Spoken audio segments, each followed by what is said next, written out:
अस्सलाम वालेकुम, मैं हूं सबा भट्टी और आप देख रहे हैं MAT20 न्यूज HD। आइए नजर डालते हैं आज की अहम खबर पर।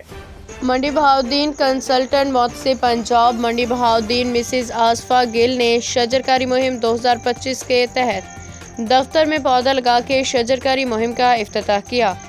मुहिम की कामयाबी के लिए दुआ की। कंसल्टेंट मौत से पंजाब रीजनल ऑफिस मंडी बहाउद्दीन मिसिज आसफा गिल का कहना था कि दरख्त लगाना सदका जारिया है।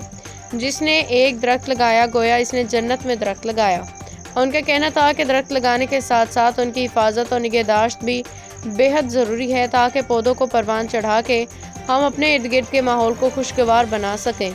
उनका कहना था कि ज़्यादा से ज़्यादा दरख्त लगा के और जंगलात के रकबे में इजाफा करके ही माहौलियाती आलूदगी और पानी की किल्लत के बहरान से बआसानी निपटा जा सकता है।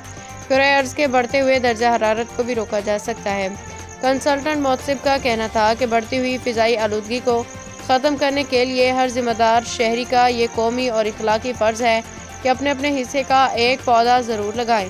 इस पौधे की मुनासिब निगहदाश्त और हिफाजत भी की जाए ताकि वह तनावर दरख्त बन के माहौल को साफ़ सुथरा बनाने में मुआवन बने। मिसिज आसफा गिल का कहना था कि ये बात खुशाइंद है कि ज़िला मंडी बहाउद्दीन की आवाम ने हमेशा हर शजरकारी मुहिम का खैर मकदम किया है। इंशाअल्लाह शजरकारी मुहिम को इज्तिमाई कोशिशों से ही कामयाब बनाएंगे।